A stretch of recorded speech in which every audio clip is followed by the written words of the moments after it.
Hello everyone, welcome to today's episode of Let's Talk Footy featuring Toronto High Park Football Club. I'm your host Shaheen, and today I'll be sitting down with Coach Ezequiel, Coach Liz, and Coach Kevin, and we're gonna hear about their background, whether it's their playing background, their coaching background, and we're also gonna learn about their personal beliefs and values and their philosophy and how that translates into their coaching and into the beautiful game of soccer. So sit back and enjoy the show.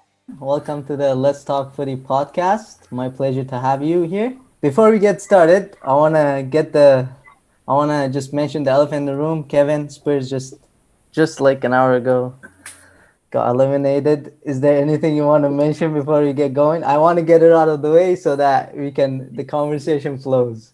No comment. No comment. I have a question though, and feel free everybody to join in.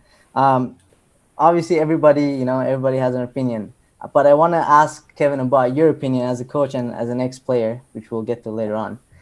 What do you think is the problem with Spurs right now? Because I'm a Mourinho fan, and I thought this season was going to be the season where they're gonna come out and make a statement. Honestly, I don't want to break your heart or anything, but I think it's Mourinho. You think it's Mourinho? I do. I'm sorry, man. I had high hopes for a while, with this soaking up pressure and then the counterattack. But honestly, I think it's outdated, and it's like where teams have us figured out. I think without the ball, it's very hard to dominate, to win games every time consistently, like Man City, or you're just hoping for the best that other teams don't score too many goals, and oftentimes it's too late. They score and then we can't get back. We haven't got enough time to recover. So I don't know. I don't enjoy watching Tottenham at the moment, to be honest. But I'm learning more about other teams now because everyone else has the ball. I'm just watching other teams, so that's good. But I hope he can recover, at least get a trophy out of this. Interesting. You mentioned outdated. Ezequiel, do you have anything to say about that? It's gonna happen that sometimes the coaches. It's not I don't like Mourinho, but sometimes the coaches they decide to give the ball to the other team and see what to do. But what happens when two teams they decide to give the ball to the other team? So there we don't have a game. So, but. I don't know. I don't follow that much the English soccer. So really, I follow much more the Spanish one and now Italian. But yes, Mourinho. Nobody is a good coach. That's for sure. 100%. What about you, Liz? Do you follow the Premier League at all? I'm with Izzy. I follow more the Latin leagues and the Italians. Not so much the Premier, but I think from what I've seen Mourinho in the last couple months, I do think he is a little outdated. But other than that, no comment. All right. We'll move on. I just wanted to quickly get it out of the way. Sorry, Kevin. My apologies if I hurt you or anything. No. So just to start off, I think as a club, one of our strengths is the diversity within our club, with different types of coaches from different backgrounds, nationalities, different experiences as ex-players, coaches with loads and loads of experience. So I'm very excited to have all of you here, very experienced coaches, all of you. So before we get the conversations really going, I want each and every one of you to just talk about your background, where you're from, so that our audiences can get to know you, whether you've played before, which you have, and a bit about your playing and coaching background, and what made you get into coaching, and also how your different background helps you right now in your coaching in present time. So any one of you can go. Ezequiel, if you want to go first. Yeah, no problem. My background, I'm Argentinian. I came to Canada in 2004. When I was in Argentina, really, I wasn't that much involved in soccer, just as a fan and playing with my friends. But I played rugby for 20 years, right? And so my coaching in Argentina was only related to rugby. I was playing rugby and coaching. When I came here to Canada, right away we signed the kids into soccer. Really, my older kid that you guys know because he's Lautaro, that is a coach at the club. He was 7 years old when we came. So I signed him in AC Toronto. That was Toronto Eagles at that time. And he started playing house league there. And, the second year he was playing there, I was getting involved as an assistant coach in the house league team. And then he moved into rep right away. And then I was just following him in rep. And I think the moment I decided to get into coaching was in that moment when Lautaro was playing rep soccer. And I was sitting, watching the game. And the real thing is that Lautaro, he didn't play that much minutes when he was U8 in the rep team. And the other parents, they told me, why don't you tell the coach to give him more minutes? And at that moment, I told them, I know the coach.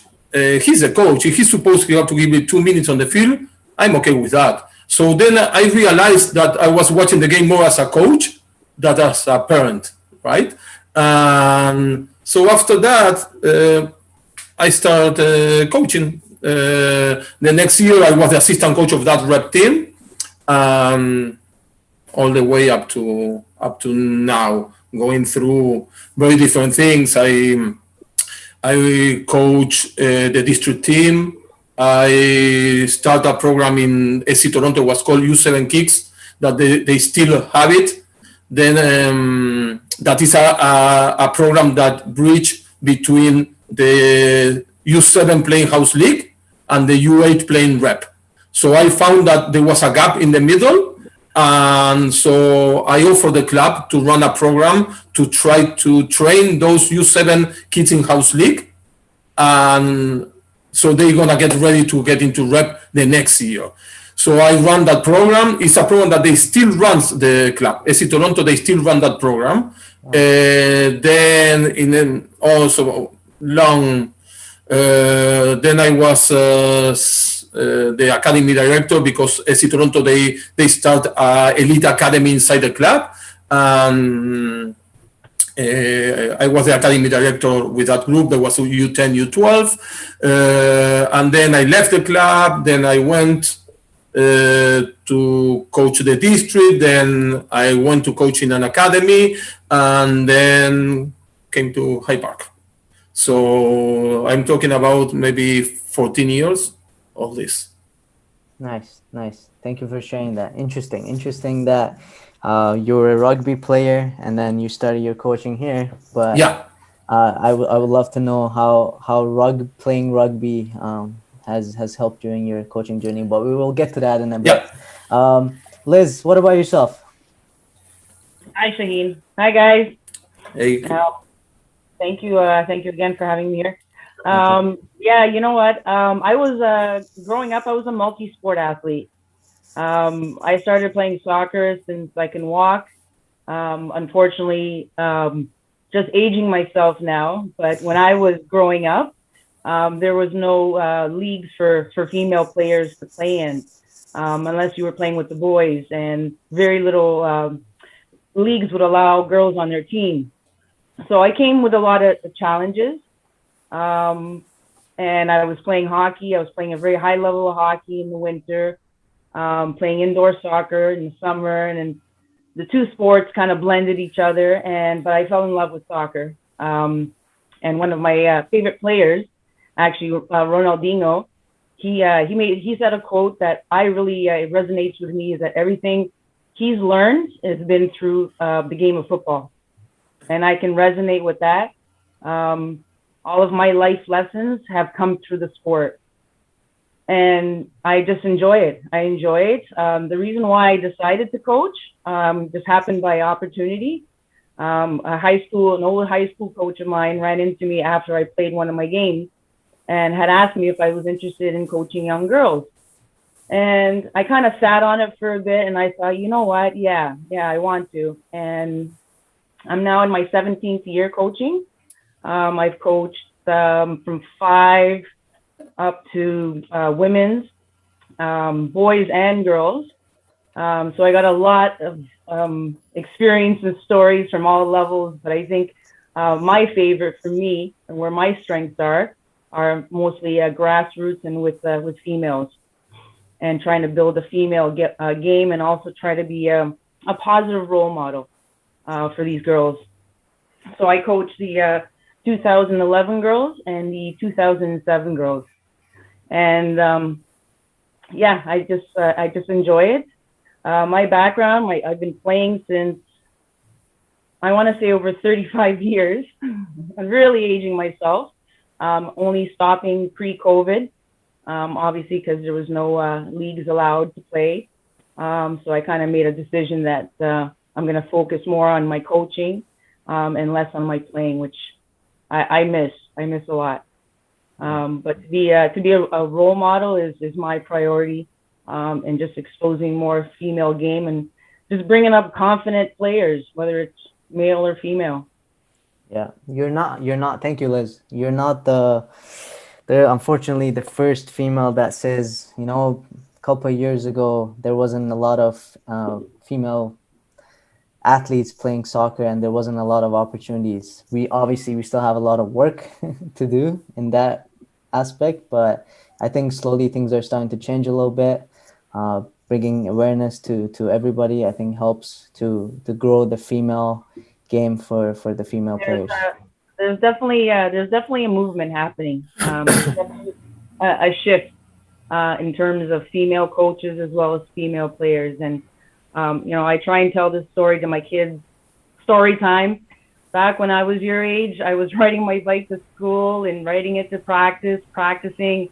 So I know the hardships, right? I mean, there's so much, these kids are so, there's so much out there for them to learn as well, away from the pitch as well, that they can bring to the pitch. So lots of good opportunities, but yeah, we're on a good path, so for sure. Fingers crossed. Kevin, tell Hey, us about your past and what brought you to coaching, from playing to coaching. first of all, thank you very much for having me on your world-renowned podcast. Real pleasure. Thank you. So I grew up in Ireland about 40 years ago, back when the TV was black and white, I guess. Um, and there wasn't much going on. I grew up in the countryside, so I learned about soccer in primary school. I saw other kids playing it, so I wanted to get better at it. So I got better at it, and eventually it became my number one thing I wanted to do. So that's all I used to dream about. My heroes were Gaza at that time, and then Ronaldo when I was a teenager, or nine. So I eventually got to play for Cork City. Well, I was training with them, the youth team and the reserve team. It's a pro team in Ireland, Cork City. I don't know if you know them. I was driving there. I was 17 at that point, so I crashed my car. So I had to stop doing that. So after that, I went to university and I played for my university team for a while. I was in Wales, the University of Wales Institute, Cardiff. I also played second division Welsh League soccer for a while as well. And then I went to St. Martin in the Caribbean. I took a year out from college when I was 22, and I started coaching then. I have an uncle who's heavily involved in soccer, and he suggested I start coaching and helping him out. He had a soccer club in the Caribbean, so I started helping him out and started coaching.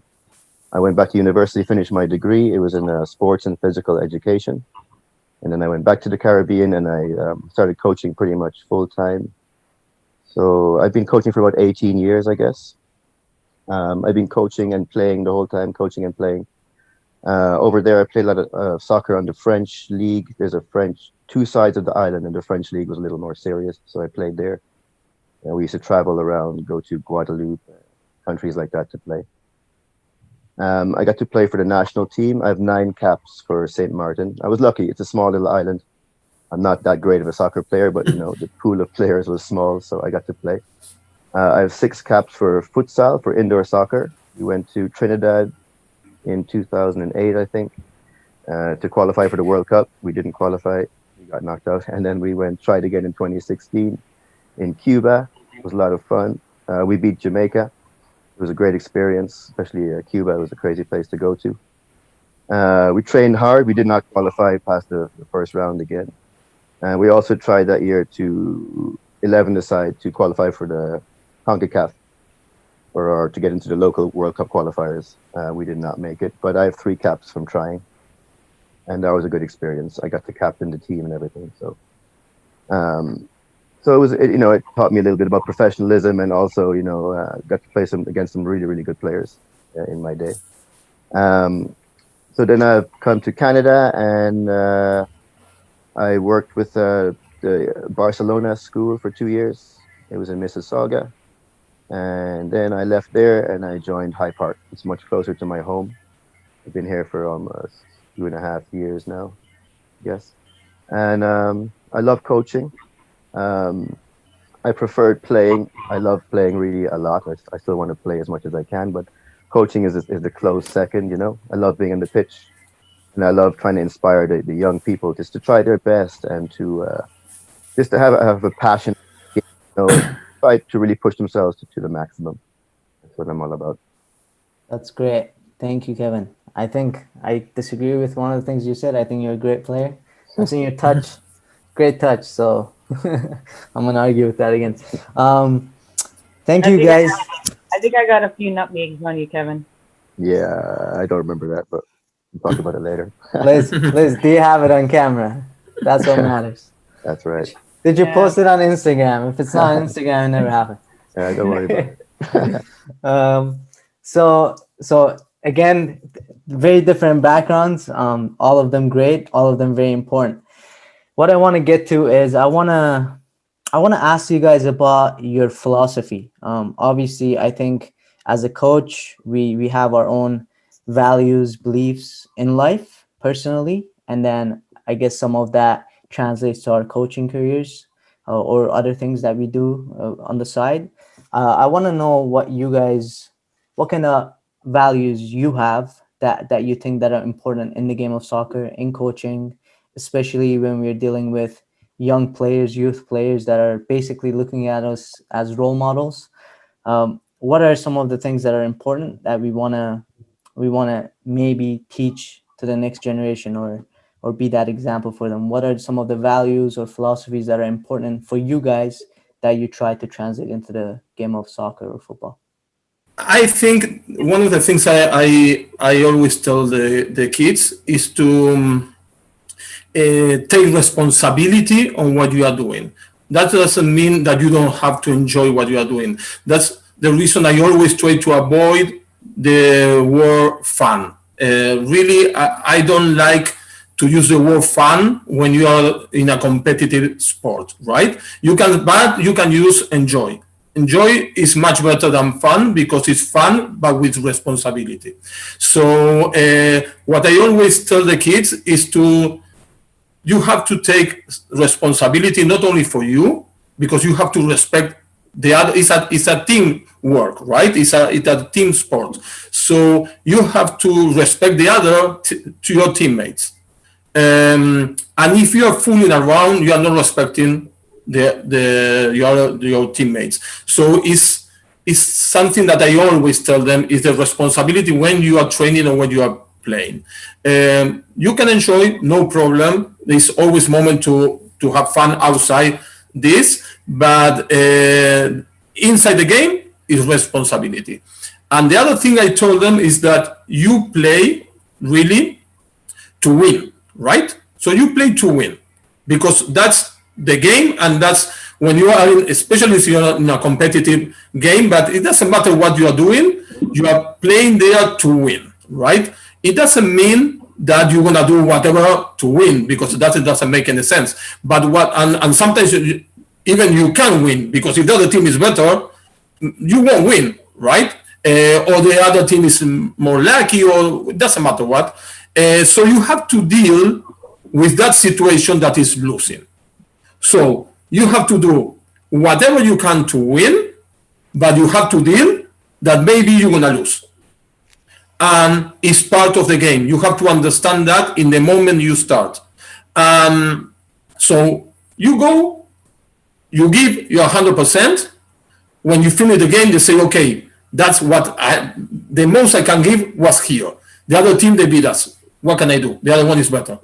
It's not a big deal. So responsibility and always giving 100% what you're gonna do, and deal with the frustration of losing, because that can happen. So if you lose, you lose. Not a big deal. Okay, it's an option that you have the game, and you have to take it like that. And I think that they're gonna help you also outside the game, because life is like that. It's not that you always gonna think it's gonna be good for you. Sometimes the things they go bad, right? So you have to deal with that. And in the game, you have to deal with the same kind of things. They have to understand those basic things. I agree. I think it translates. In life, there's winning and there's losing. If we lose, how can we deal with them, bounce back? You mentioned responsibility. Now I want to ask you this. Let's say a 12, 13-year-old player is listening to this. And they're trying to think about being responsible technically on the field. How can a 12-year-old player be a responsible player on the field when they're trying to take a defender on, when they're trying to make a pass? What does being responsible in that moment mean? Can you elaborate on that? Yes, yeah, for sure. I'm not saying that you have the responsibility. Whatever thing you're gonna do, you have to take it with responsibility. If you want to dribble inside your box as a defender and come out, if you're taking it with responsibility, it doesn't matter if you lose the ball. Okay, because they're gonna help you in the future that you suppose maybe not to do that, or maybe then you recognize why I did this bad move in this moment, and now I can fix it, and still I can come out from the back inside the box. Responsibility is doing something that you think is gonna be the best for the team and the best for you in that moment, right? So yes, you want to risk things, you can risk. But when you risk, you have to have the responsibility to understand that you are risking. And I am not against somebody risking. You can risk all you want. It's not a big deal. But if you risk because you are fooling around and you don't care about your teammates, there we have a problem. Because you are doing things because you don't care about the rest. No, because you think that you're going to succeed on that move. You are just doing it because who cares? If I lose it, I don't care. Right? So, but if you say, I'm going to try. If I lose it, I'm going to try to win it back and I'm going to try it again. That's another story. So that's what I think about responsibility. It's not, I'm never going to tell a kid, don't do this or don't do that. What I'm going to tell them is doing this is not the best option, or doing that is not the best option. But the options change all the time in the game. And also you have to think something when we are trying to give instruction from outside the field. That is a different point of view. When you're standing outside the field, you see things that the player with the ball won't see, and the player with the ball is seeing things that you don't see. So just giving those instructions from outside, pass, shoot, dribble, is from your point of view, because you are standing in one point and the player with the ball is standing in another point. And for sure, players they play a lot soccer, right? Or they play in certain high level. They're gonna tell you, obviously, we try to do this, but we couldn't do it because from outside it's easy. But inside the field, the distance is different, the moment is different, right? So for me, responsibility is that. Take all the risk you want, but know that you can. Maybe you won't succeed on that, but then if you did it with responsibility, you're gonna learn from that. If you were fooling around, you won't learn. So being able to analyze the risk, is it a high risk action, a low risk action, and then basically the decision making that comes with the action. Is it maybe the right decision in your opinion? And if it is, why? If it's not the right decision, why not? And what is the right decision? So being able to have players that are responsible to think about those situations and try to make the right decision in that moment. Liz, how about yourself? What are some of your values? Listening to Izzy was interesting. We share similar philosophies. in terms of how to develop the kids and not telling them what to do and make them discover it themselves. I wanted to add, I want them to have fun while learning. Now, Izzy made a good point about, playing to win. I mean, nobody plays this sport to lose. The goal is to score goals and defend. So nobody just plays to lose. There's got to be a level of competitiveness, or at least a higher standard. So for me, I like to really hammer in lots of fun, but can we do it while learning? And I think if they have fun, and now I'm speaking as a player. When I was younger, what was I lacking? Well, why wasn't I, engaged? And when I look back, I would get to the field and I'd get a ball and I'd start doing keep ups, and my coach would tell me, no, you got to do 30 laps around the track. Old school way. So now, when a player grabs a ball, I want them to grab a ball and fall in love with the sport. I want them to fall in love with the sport for life, and building characters and, again, learning lessons through life, through soccer. And I always tell, in this conversation with parents sometimes, soccer is the best co-parent. Let your players make decisions, and I try and get my players to be more accountable. I know Izzy made a really good point about responsibility, and maybe we can get back to this because I'd like to hear your feed on this, Ezequiel, about responsibility and accountability. I like to put accountability on my players. As a coach, I put a lot of accountability on myself. If I run a session and I want to try something new, it doesn't work out, I'll bring the group in and I'll just say, listen, I'm sorry, I tried something new. Doesn't look like fun. Doesn't look like we're quite there yet. I messed up, right? So leading by example, and players, I want them to be accountable. I want them to be accountable for their decisions and placement on the field, and coming to the field on time and being ready and being accountable for those actions. So that's how I like to see them have. If they're having fun, that's a good sign. Yeah. I think Izzy also mentioned the word fun, and he likes to use enjoy. But I think at the end of the day, you're both pointing at the same thing, which is they're enjoying the game, but they're also there's intent behind what they do. They're responsible, they're accountable, and a lot of that we're trying to reinforce in soccer, they can also take into their personal lives as well. So 100% agree with both of you there. Kevin, how about yourself? Yeah, great points there from Izzy and Liz. One thing I'd like to pick up on there is it is a wonderful training for life, So for my players that I coach, I just want them to understand that it's more about, you're not going to reach the best or the top level right away. And it's more about enjoying the journey, the step-by-step process, each individual training session, trying to set your goals for that day, for that week, trying to maybe master a skill or score this many goals in the season, but enjoy the journey of being a young player, enjoy trying to compete for different teams, but always try your best. And I think young people today don't realize how much time that Kevin, they're losing. I got a question for you. Yeah. Sorry, did I interrupt? I was waiting. No, but can you hear me properly? No, I wanted to pick your brain on this.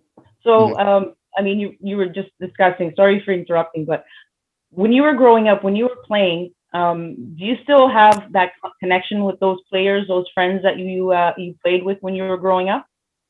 Yeah, I do. Yeah, well, I grew up in a small town as well, so maybe that's different. But one thing I do remember clearly is soccer was really fun for me all the time until I went to that pro club, and it was like everybody was more competing to be on the team, and it kind of put me off from not. It was more about individual success rather even than team success. These players, because I guess maybe we're young players when they get to the top level, it was more about, that's a bad word, to hell with you as long as I make the team, and I prefer more. I thought that was a bit toxic, to be honest. It put me off a little bit. Maybe that's just my mentality. maybe some players thrive in that type of atmosphere. But I think for young players, it's important to really foster the enjoyment and the pleasure of the game. Just even that, like having fun playing without coaches, that feeling of just enjoying the game. I think sometimes it's a little bit lacking when I look around here. Just that touch, that feeling of like street soccer. I really enjoyed when we were bringing that in last year. When you play with you still play as obviously as an adult. You said you play pickup games, right? Are you playing with unknown people, or are you playing with friends? At the moment, when you were playing again, were you on a team or? It was mainly it was unknown people. Like when I go to a new team, it was unknown people. It was for the love of the game. It wasn't for my friends. It was for soccer. I would go there.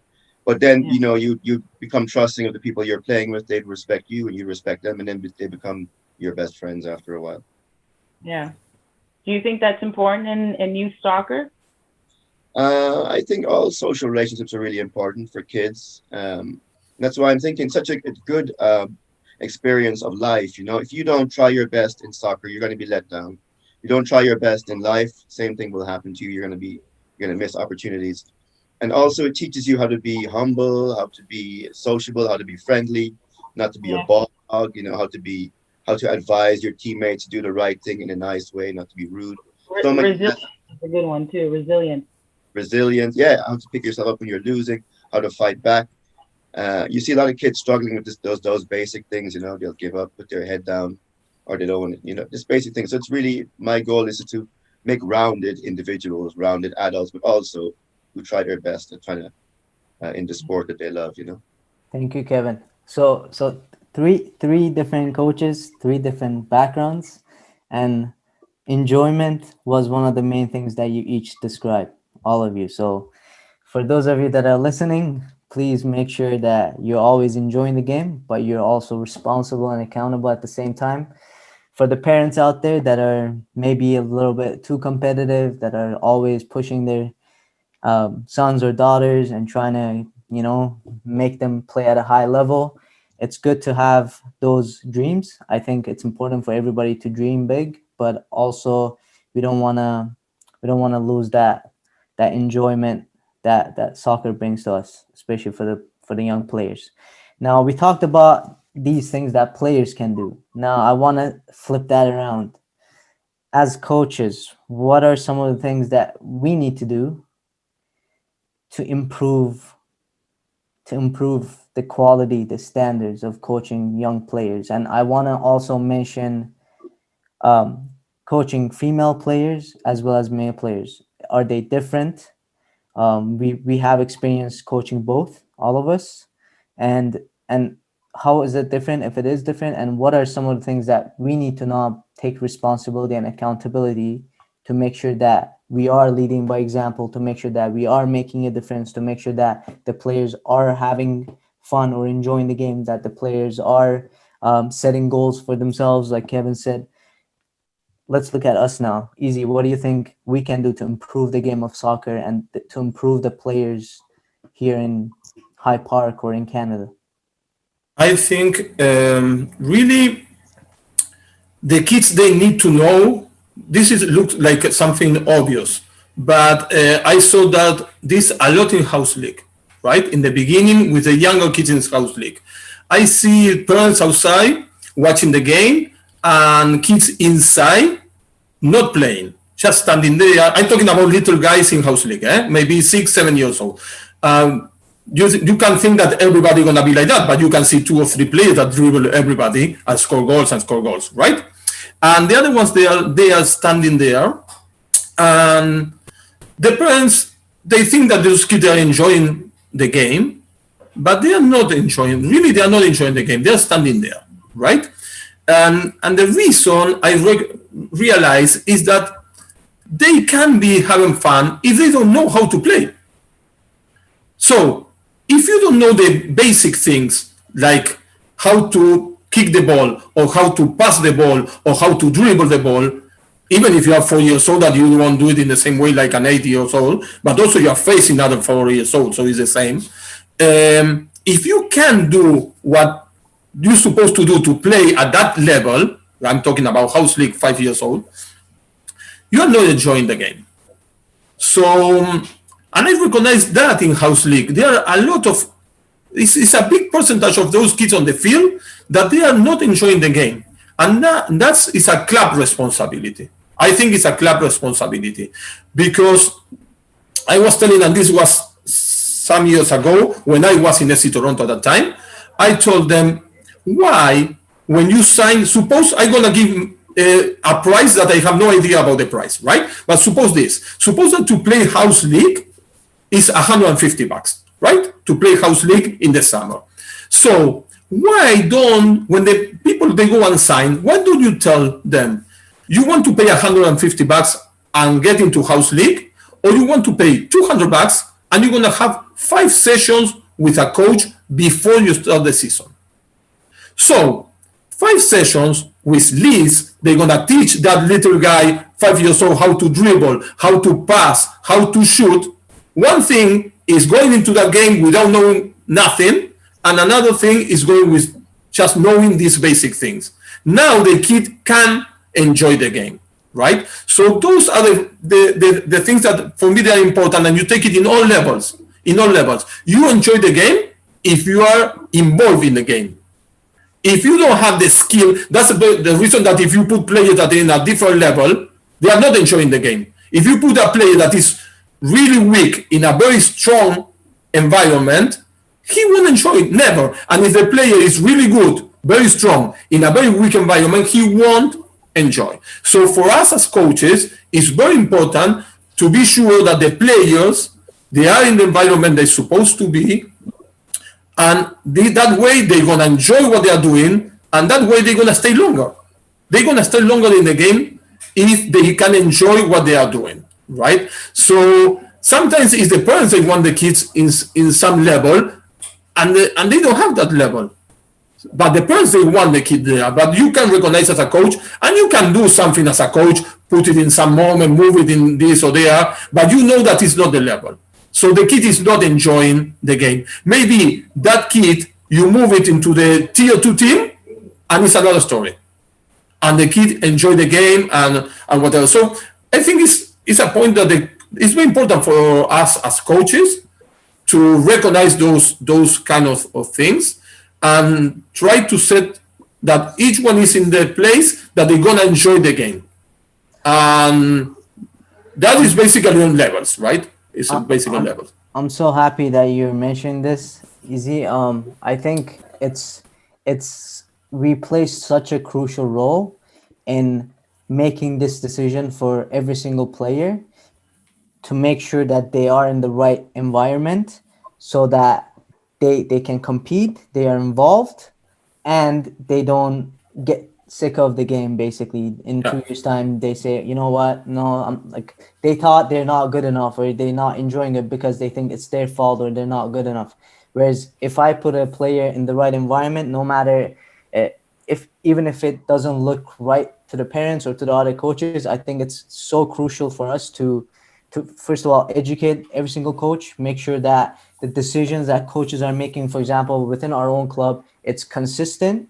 There's a basis to all the decisions. There's a criteria that we're following, and that we make the right decisions. We try to at least make the right decision for every single player to make sure that they are in the right environment, whether that's OPDL, competitive, house league, whatever it is, or a specific type of program. We have many different programs at the club. One thing I wanted to add, Shaheen, that was excellent, is also within our club, and I think we're in the right direction, is creating a proper inclusive pathway for all players. I'm a strong believer of not turning a player away if they're not ready for that level of competition. We do a really good job in finding placement for players at every ability and skill level, which is awesome. Yeah, 100%. I think player pathway, so that players kind of see, where they are and where they fit, and then where they can go, what the path is for them. And yeah, 100% again. How about you? Creating that environment, I think that's so important. Is we have to, as coaches, have to create that environment for that player to fall in love with the game. Because if it's too difficult, they're going to get frustrated and they're going to quit. Yeah, I agree. How about you, Kevin? So, sorry, and if it's too easy, they're gonna go to another club. Yeah, That's another story, because sometimes I think that it's always this point to be careful with the player that is too weak. We don't want that player to leave the game, right? But if with on the other side, when they want that it's very strong, if you don't offer that environment for that player, he gonna go to other place. The difference is that that strong player gonna continue playing, and the weak player maybe gonna stop playing. But I'm very confident that in the club we have so many programs. The kids are the first one going to understand. I will tell you, it's 100%. If you tell a kid, because he recognize when it's in a environment that is not comfortable for him. So the kids is the first one to understand. So, and we have so many. You are not cutting. You are not telling. You can't play soccer because Liz can play soccer in certain level. Kevin another one. You Shahim another one, and I can play in another level. Right? We all four can be playing soccer, but we don't play in the same league. That's for sure. You three won't play in my league. That's 100%. They're going to be too boring for you guys to be in my league, soccer league. But what I'm saying is, yes. Sorry. No, I'm just saying that's a great point. I wanted to add to that. I think as a club, and I think it's important as coaches, and I don't know, I'd love to hear your opinion on this one, Kevin, as well. Is myself, I've been with the club now, I'm going on 3 years, and I've been moved around throughout all the programs except the little ones, the 5 and under. But I pretty much coached, or I've been spot coaching here and there. And I got to tell you, I did house league last year, and it was so much fun. And I thought, you know what, this is a great area for us as coaches to be exposed to, because you find players that need to be challenged and continue through their pathway. And I think ourselves as coaches need to, be more exposed to that. Because if you're coaching, Izzy, for example, and you need players for your team, if you come and see, and you've been there actually watching, and there's some really good players out there that are passionate at a very young age, and we need to bring those players in. We need to challenge them more and keep them and grow them within the club. So I thought that was a good point there, Izzy. Yeah. Thank you, guys. Kevin, do you have anything to add to that? How we can improve as coaches? Yeah, I think we can micromanage a little bit too much, myself included. I want everything to be perfect sometimes, but oftentimes I think the players, they're very clever. They know what they want to do sometimes.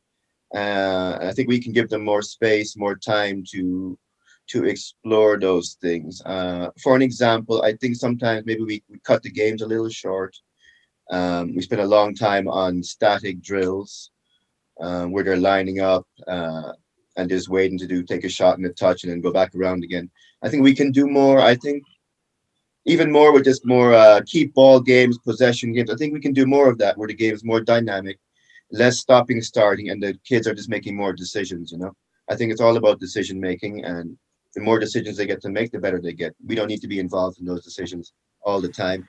We just put them in a situation that creates those decisions and provokes intelligent actions. I think we can just do more of that. But as far as I love Hyde Park, I love that we're a community club. I love we provide for so many different age groups. I myself have 2 kids, and I'm trying to decide, or 3, but the one is autistic. But I'm trying to put 2 of them in the program this summer. I'm trying to decide house league, or will they go in little active start, or will they go with Coach DeVigo and be serious? So I'm trying to work on that right now. So. It's exciting for me as a parent, and as a coach. It's nice to see so many that we're providing for so many different types of players. Yeah, thank you. The less we micromanage, I think the more creative players we will have, which is something that I think everybody needs. Creative players. I wanted to say this. In how we can improve, myself included. One thing I tell the players, this is for both male and female, and Izzy touched on this, is watch a game. I tell the players to watch a game, watch the females. There's so many opportunities, but when I tell them to watch a game, I tell them to pick a player that resembles their position and something that you do that they may have done, or vice versa, and follow that player. But I think as coaches, it's something that I could do a little bit better to encourage more of that, is to say to a player, for example, I watched this game this weekend and that move from that player reminded me of you. I think that would ignite a little bit of fire. So I want to just put that out there because that's something that's on my agenda when I get back on the pitch that I want to improve a little bit more on. Is just watch the game. Just watch Yeah, Liz, it. that's a great point. I was going to say that today. Actually, I really think that having a role model, a hero, or just that's how I learned. I didn't have a coach telling me what to do. I watched how does this player get out of this situation. I just go practice. That's it. That skill, you know. And I think more players don't watch enough soccer at all. Maybe there's too much stuff on TV, but they're Yeah. missing a lot of just amazing stuff that I cannot teach them. They'll learn from the best, you know, just by watching and learning in that way. Yeah.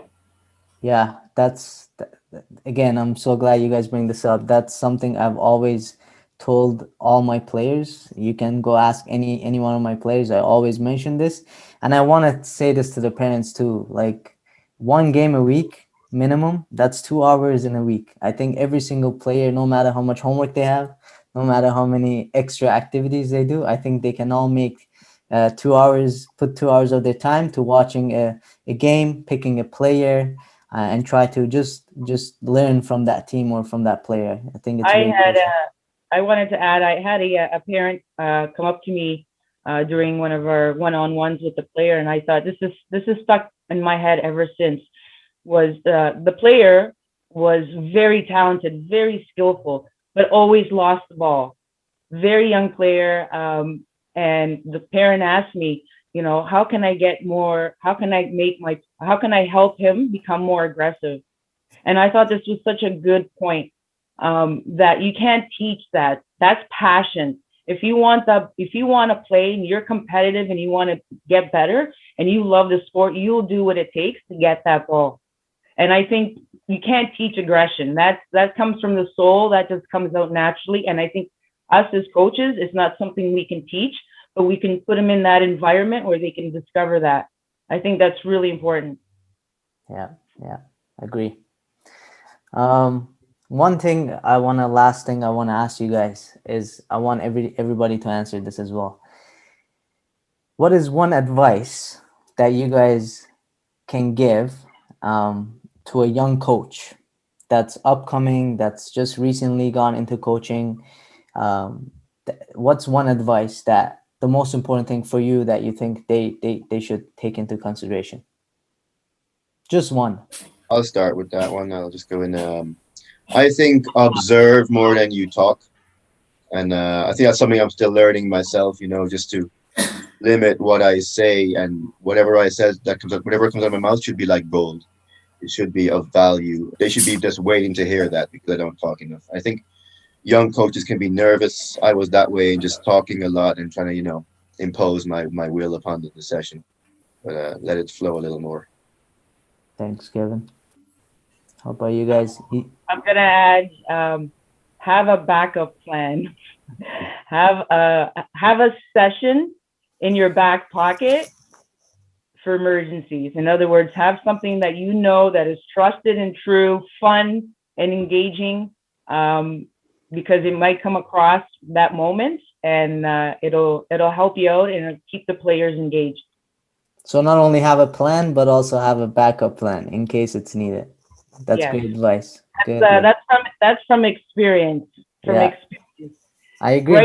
Write it down. It doesn't have to look pretty, but have a backup plan in case that doesn't work out, or, you know, your assistant's late, or you're running late, or whatever that might come up at that moment. Have a plan and a backup. Good. What about you, Izzy?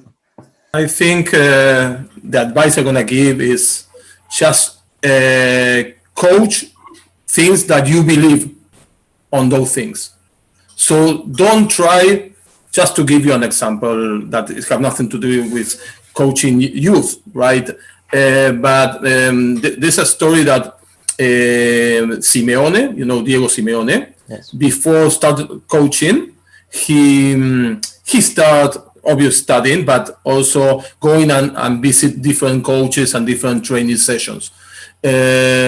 in one moment he went to watch Barcelona training session with Guardiola, and he stayed there like 5 minutes, and then he stand up and say thanks, but I don't want my team to play like this, right? So he left, but it's okay, and it makes sense, because why we wanna force somebody to teach things that you think that they are not the correct ones, right?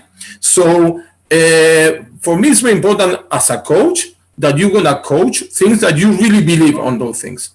So if you say play from the back, you need to believe that you are playing from that you want the player to play from the back. You need to believe that you want, because if not, in any moment you're gonna start sending the ball far, because you really you do it because they told you to do it.